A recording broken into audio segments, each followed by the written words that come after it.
night, the Delhi Service Bill was also passed by Rajya Sabha, and last week it was passed in the Lok Sabha. And the last one, I have two separate points of order. you first raise one. I heard him. He has no point of order. We can't allow time to be so utilized. Please, Mr. Raghav Chadha, go ahead. Sir, my first point of order is Rule 110, which is, sir may have 110. Go ahead. Sir, Rule 110, which is the scope of the debate. The discussion on a motion that the bill be passed shall be confined to the submissions of arguments either in support of the bill or on the rejection of the bill. In making a speech, a member shall not Dr. refer to the Niljan. details of the bill further than what is necessary for the Dr. purpose Niljan, of his arguments. continue. Today he has gone on. The entire INDIA coalition, including AAP, could not do anything. On the contrary, Aam Aadmi Party's Rajya Sabha MP Raghav Chadha is embroiled in a new controversy. Home Minister Amit Shah said in the House itself that two members are saying that they had not signed the resolution moved by Raghav Chadha. Amit Shah asked who has signed them. This is a matter of investigation. Now, this is not just a matter of forgery in Delhi government. This is a case of forgery in the House. And he demanded that the statements of the members be taken and an inquiry be conducted as of how this happened. Raghav Chadha is trending in social media. BJP leaders and allies are surrounding him. Let us know what Raghav Chadha did on which the BJP and its allies are besieging him. Many members have also given notice of breach of privilege against Raghav Chadha. In such a situation, the difficulties of Raghav Chadha may increase in coming days.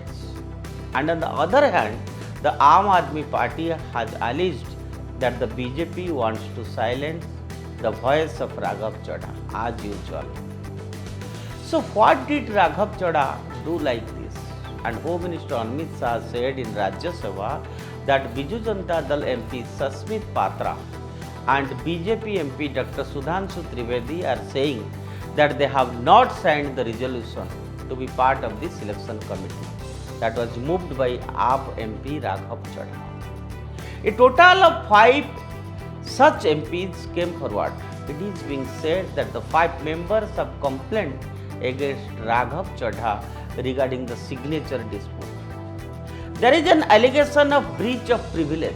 BJD MP Dr. Sasmit Patra said that when the motions were being moved in the House during the discussion on the Delhi Services Bill, I heard that my name was mentioned on the motion moved by Raghav Chadha. My name cannot be put on offer without my prior consent.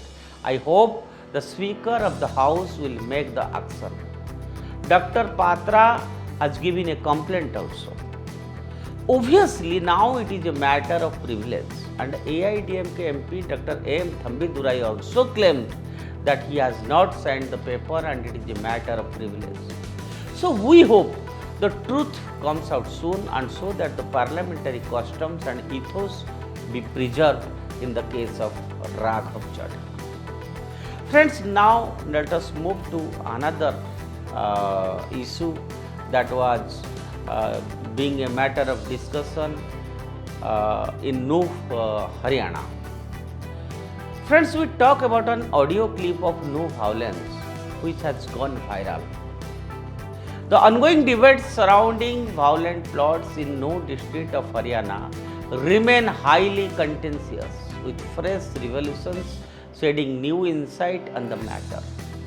An audio recording has recently surfaced on the internet featuring an individual suspected to be an adherent of an Islamist ideology who can be heard encouraging a crowd to commit acts of violence against Hindus.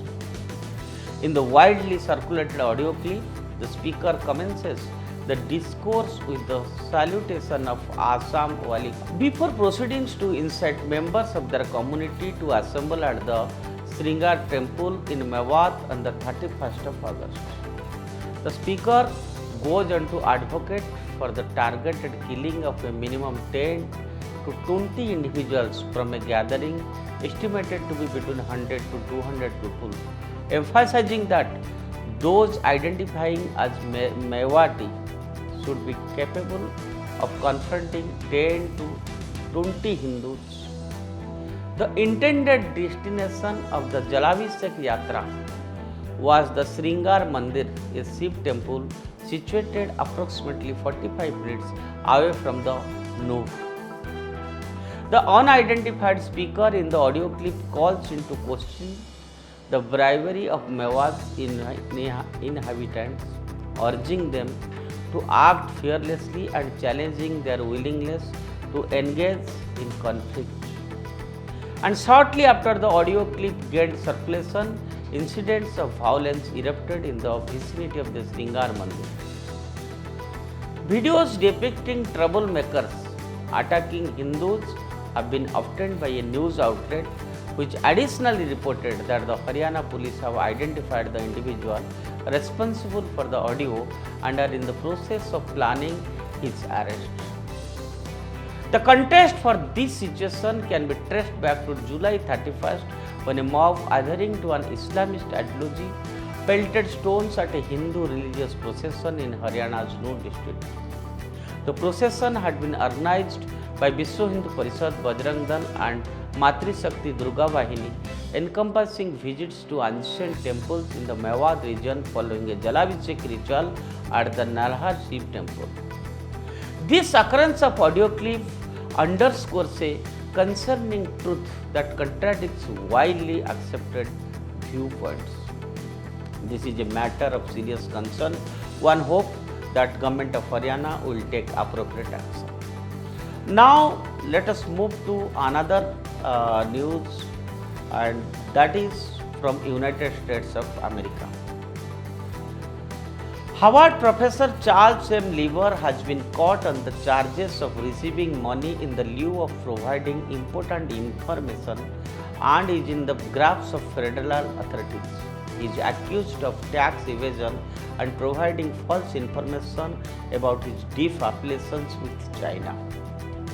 The Chinese Communist Party CCP and the infamous 1000 Talents Program TTP Lever, who was apprehended in January, formerly held the position of chair in Harvard's Department of Chemistry and Chemical Biology and may have been engaged in significant dealings. Prosecutors striving to incriminate Lever asserted that he deliberately concealed his involvement in China's 1000 Talents plan. Prosecutors have detailed that Lever withheld information about monetary transactions and authorized favorable pieces as part of a concealed arrangement. And according to the Harvard Crimson, Lever provided false information about his ties to program during discussions with both the Department of Defense and the National Institute of Health. These entities had supplied him with millions of dollars in research grants. Moreover, the prosecution disclosed that Lever received substantial sums of money from Chinese government. Lever reportedly failed to disclose that though the Chinese program, he obtained a monthly stipend of $50,000 from Wuhan University of Technology, along with living expenses amounting up to $158,000 in addition to grants exceeding $1.5 million. And this shows the true colors of China as to increase its influence on the global level. It can go to any extent. And in recent years, China has emerged as a global superpower, not only economically but also politically and strategically. Through a combination of economic initiatives, diplomatic maneuvers and soft power projection, China has been steadily spreading its influence across the world. This is another instance of various ways in which China is extending its reach, often referred to metaphorically are spreading its tentacles to enhance its global standing. Friends, China's strategic approach to expanding its influence involves a multifaceted approach that encompasses economic, diplomatic, and soft power tactics.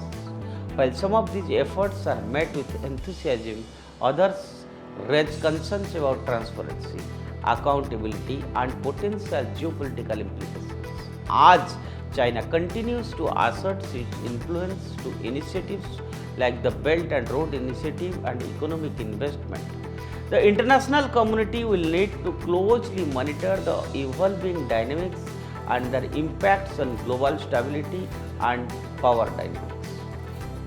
Friends, the last item I am going to speak today is really very shameful event, and you must listen it very carefully. This is a news from Australia. A Muslim woman and her daughter have placed used menstrual pads on shivling and urine-soaked tissues onto a Hindu temple. Can you imagine? Yes, whatever you heard, that is correct. And additionally, that woman has sprayed feces on the door. Consider the scenario if this were reversed, with Hindus carrying out such actions against Muslims in Australia. It is likely that this would have garnered international attention and leading to protests in the streets and accusations of Islamophobia. And after the incident was captured on the hidden CCTV and reported to the police, the woman began to issue threats towards the Hindu woman. This event highlights a troubling reality that challenges commonly held perceptions. Some Muslim women who present themselves outwardly as exemplars of modesty with their Sharia hijabs demonstrates a different aspect when the facade is removed. It becomes clear that these individuals, similar to their male counterparts, hold Islamic beliefs that compel them to commit grievous acts against both individuals and belief systems. Friends, this news of insulting Hindu temples and against Hindu beliefs, it is really a shameful act, and no human being in this earth should be involved and indulge himself in such acts. That is an act one should really feel ashamed of. Friends, for today I am closing my news analysis, and today we have started this episode, and hopefully I am going to continue these episodes, and on these episodes we are going to analyze the news items that is happening inside and outside the world, and which I will try to present out of the box stories.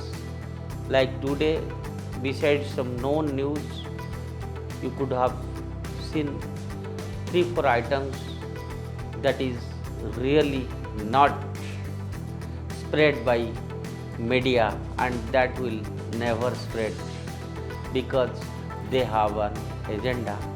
They have to create a narrative only against India and Hindus, but they will never show these news items, and they will never highlight such news items and such analysis that only Uday India does. That's all for today.